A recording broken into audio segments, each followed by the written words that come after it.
This conference will now be recorded. Okay. So basically what I wanted to do today was run through some of the AIs from the face-to-face and make sure everyone is, so all of them are assigned and make sure sort of people know what to be working on. So it's hopefully going to be a short meeting and then you can all go do some real work. So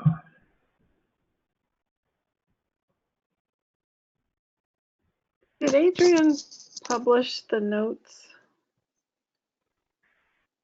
yeah, so there's a link in the chat and Michael is going to put it on the wiki today. Oh, good. Okay. And also, can everyone see my screen? Not yet. Yeah, I can see it.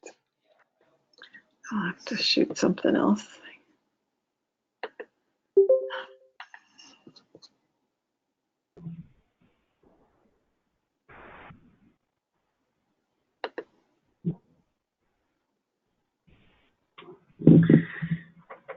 Oh, I see it now.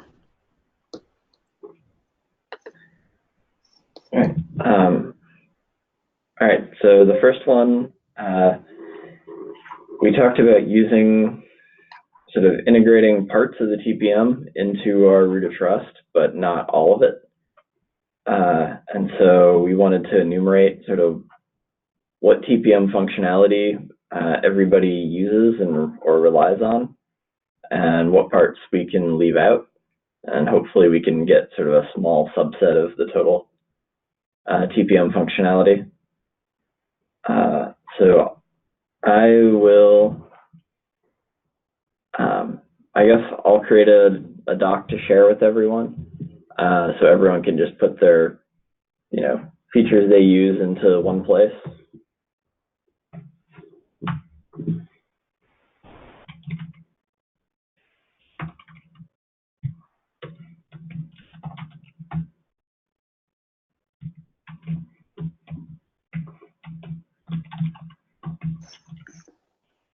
And use specifically in what context?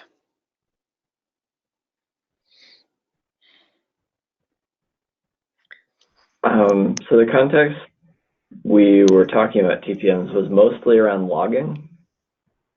Oh, right.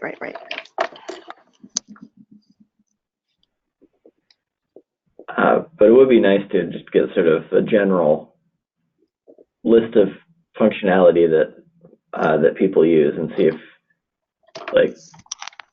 95% of it covers almost everybody, then it might be that we only need like a small subset of the total TPM functionality, and it sort of keeps everyone mostly happy. So, but yeah, it was specifically around logging that we were looking at that. Okay.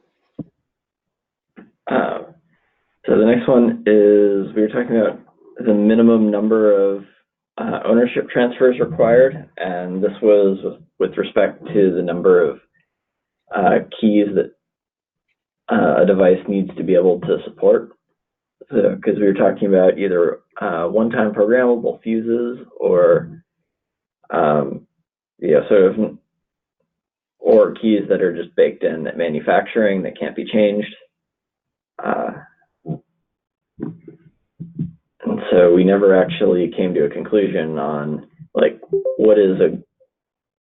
what's a good minimum number, and because we always want more keys available so that we can just infinitely rotate them, but that's obviously not particularly feasible.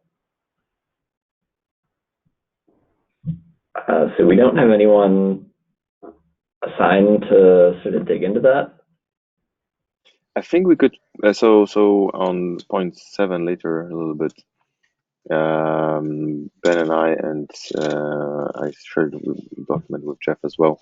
We kind of started drafting some ideas about like profiles for devices, and the number of keys could kind of play into that. So I wonder if it makes sense to kind of merge that into 7.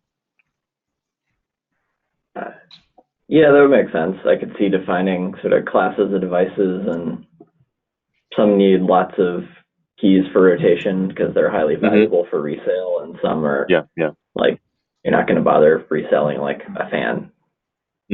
Exactly. Yep.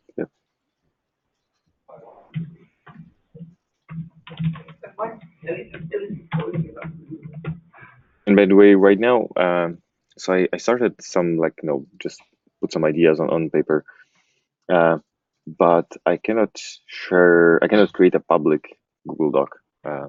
So it may be useful if someone else creates a public Google Doc and shares the link to me, so I can copy that stuff there, so that it's visible to everyone. Because kind of I need to share it with each particular email right now instead. Yeah, I can do that. Okay, cool.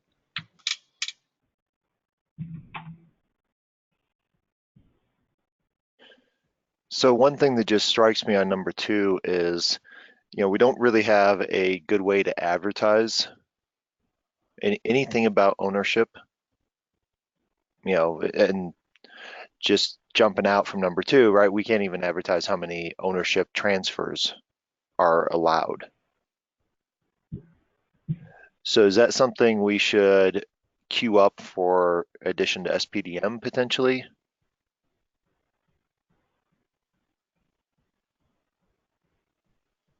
Well, I guess you need sort of the total number allowed and also how many have already been burned. Yep.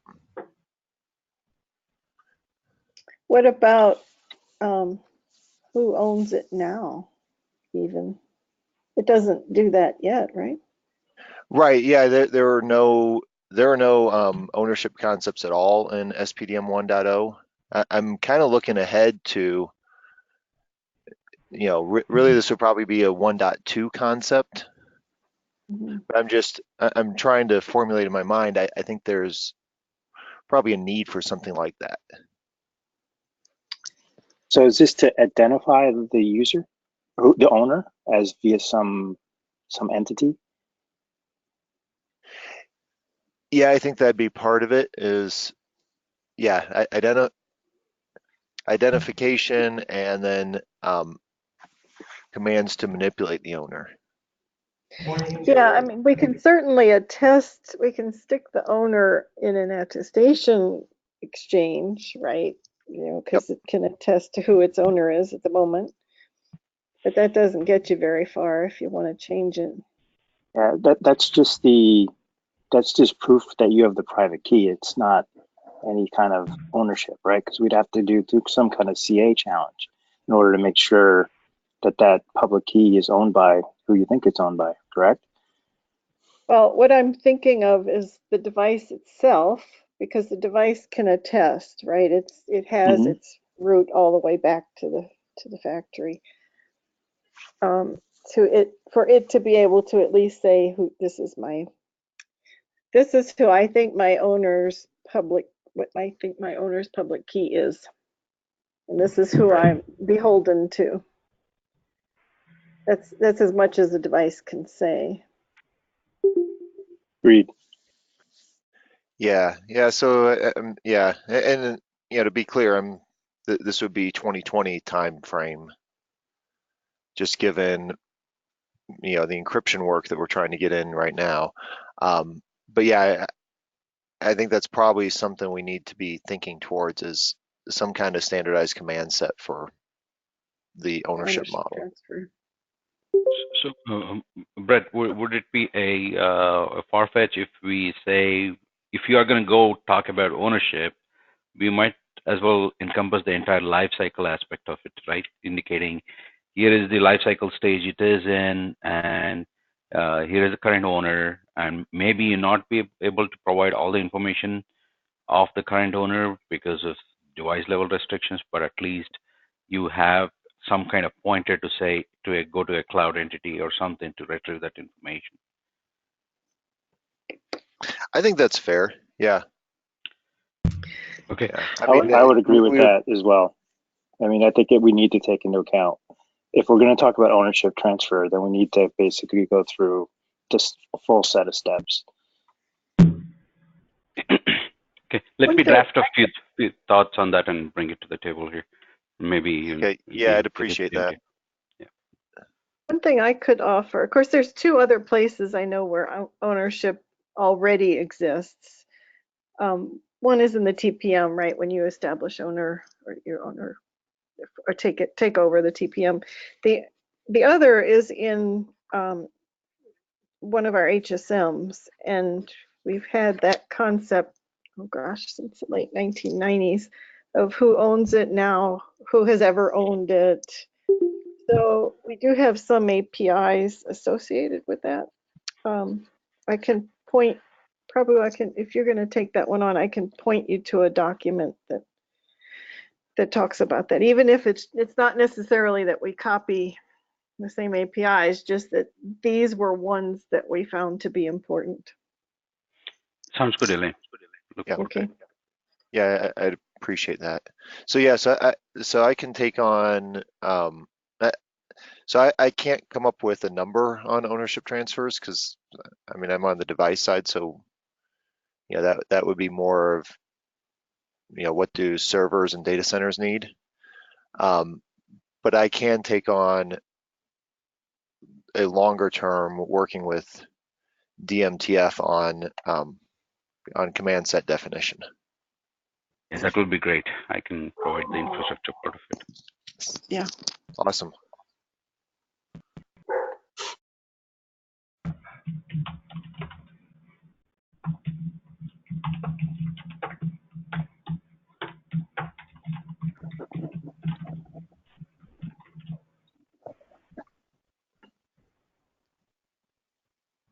All right. Great. Yeah, so number 3 was certificate storage, which we sort of answered in the face-to-face of 2, but do not need to be stored locally on the device. You can have like a service or a database somewhere that contains these.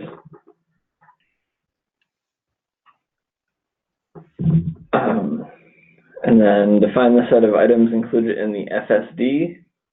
I don't remember what FSD stands for. Firmware descriptor, I think, is what it's called in the Riot documentation.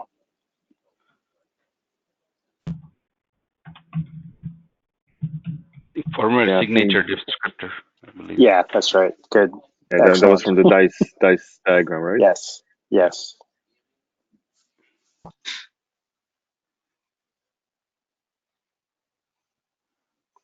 All right. So already have Eric was going to work on that.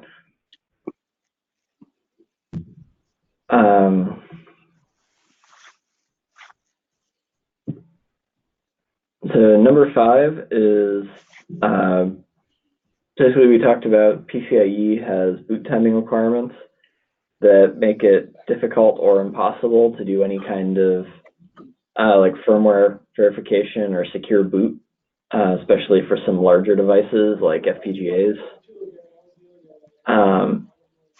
And so we wanted to work with PCI SIG and see if the boot timing requirements can be relaxed or changed, or if something can be added to, to indicate that a device is, securely booting and needs another minute, or anything like that. So in the meeting, we talked about if enough of us all sort of push for this and request for it together, we might actually be able to get or sorry, not DMTF, PCI to add something to the Gen 5 spec.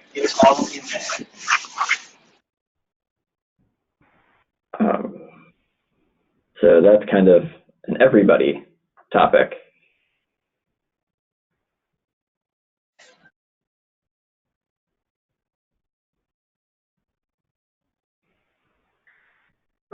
And then number 6 was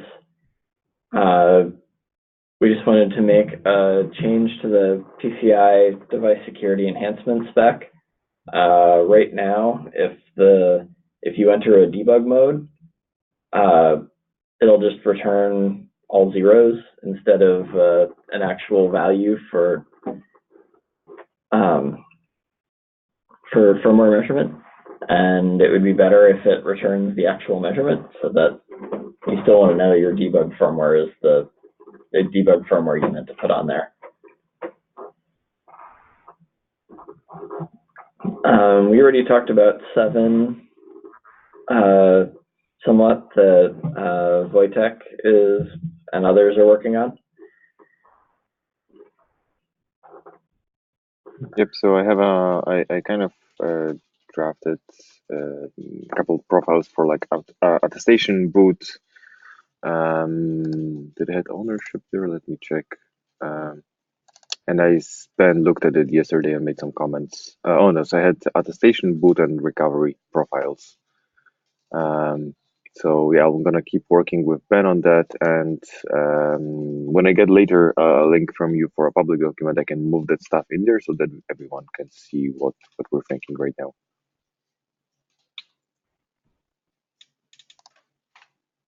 All right.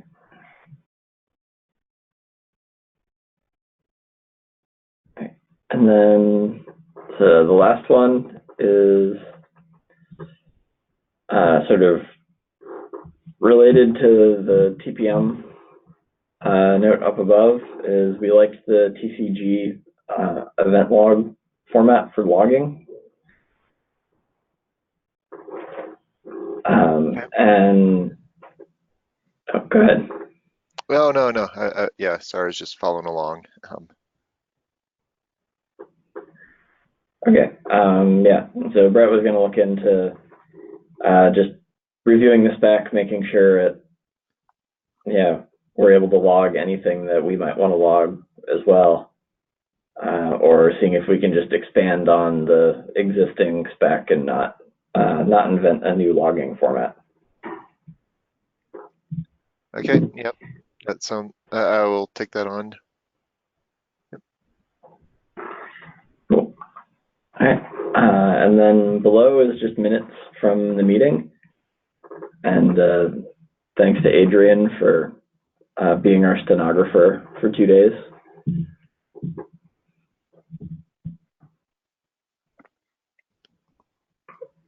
And that is basically all I wanted to do today. And then give everyone some time back. Oh, go ahead. Yeah, I have some other work items to add. So, I mean, the never-ending one, which has to end by November, end of November, is to complete the attestation spec, and that's me. I was going to expand that beyond attestation, which is we have to do our spec entirely to have it put before the incubation committee early next year, which means all the sub pieces and parts need to be finalized too. So Jeff, for example, was going to work on secure update. It's been a while. Brian said he's finished with secure boot. Maybe he needs to sign off on it and say it's done. Our threats, I don't know if threats is done. Questions, threats done. Because Joe is gone and it was Yigal. I believe that Eagle right now is on vacation, but I think once he comes back, he may be interested in continuing that. All right. Security architecture, I don't think that goes in our spec, does it? And that was just a working document for us, or no? Yeah, I think that was just a working doc for us. Okay, that's what I thought. And then hardware interfaces, Nate, what are we going to do for that in the spec? Is that a second document, or it's going to go out with the first? So that was going to be a punt to revision 2, I think. Okay. All right. And platform root of trust. That was Wojtek and Brian. Is that one done? We haven't touched it in a while, and I guess it lacks some details if we want to publish it. So I don't know if we will be able to publish it in November. Yeah, maybe that goes to version 2 also, the platform Yeah. side. Yeah, Okay. I think the having like some of the stuff that we kind of discussed over the face-to-face with the kind of smaller but more tangible pieces like the profiles, maybe kind of good segue to the platforms of trust in version 2. Okay. So then that leaves on the to-do list. So for the threats for Yigal, Brian, secure boot, Jeff, secure update, attestation for me.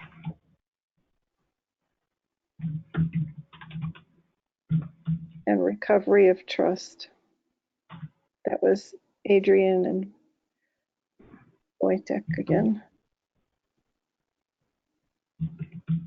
So those are all the pieces and parts that need to go in our final document.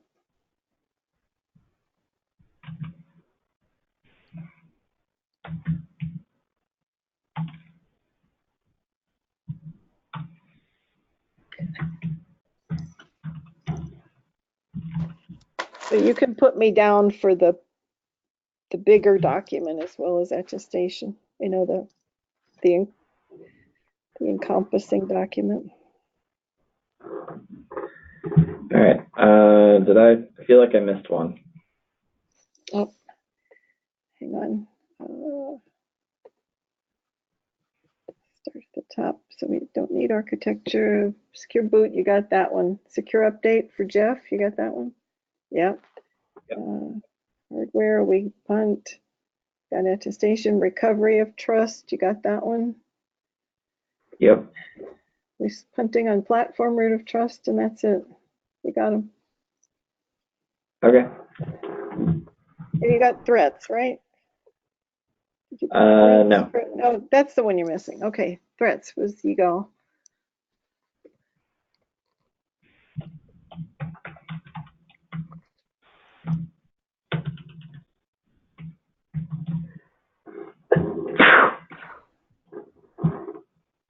Yeah, so we could say complete them by in November. I mean, we really could, if I'm just going to cut and paste, we can finish attestation by the end of November and then finish the rest of it by the end of December.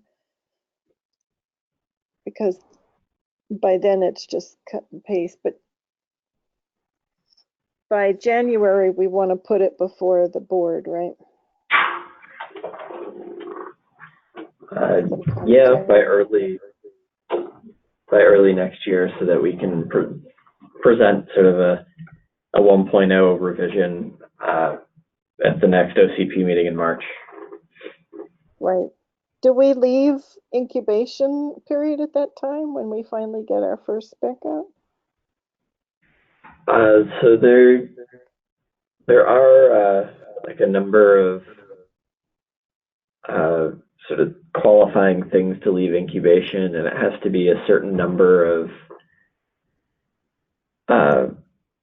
like a certain number of contributions in that, like under the security umbrella, and I'll have to talk to Archna and figure out what counts. Yeah, we may need products. We might be able to do something like count every subcategory of our final spec as a separate contribution from different companies, and then be like, oh look, we got 5 or 6 contributions right off the bat, and be done with it. Yeah, that could work. And we have the other 2 white papers; those went in under security.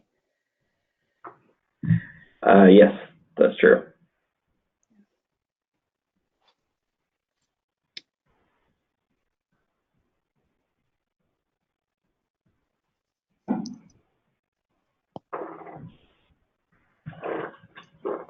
That's all I had. All right. Anything else from?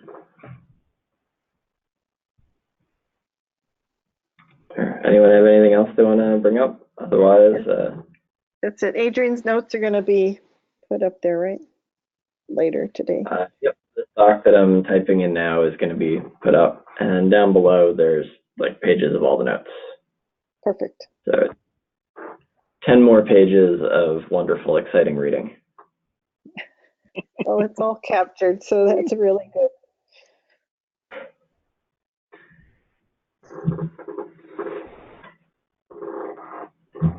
All right. Well, thanks everyone. Enjoy your half hour back. Thanks, Nate. All right, thanks.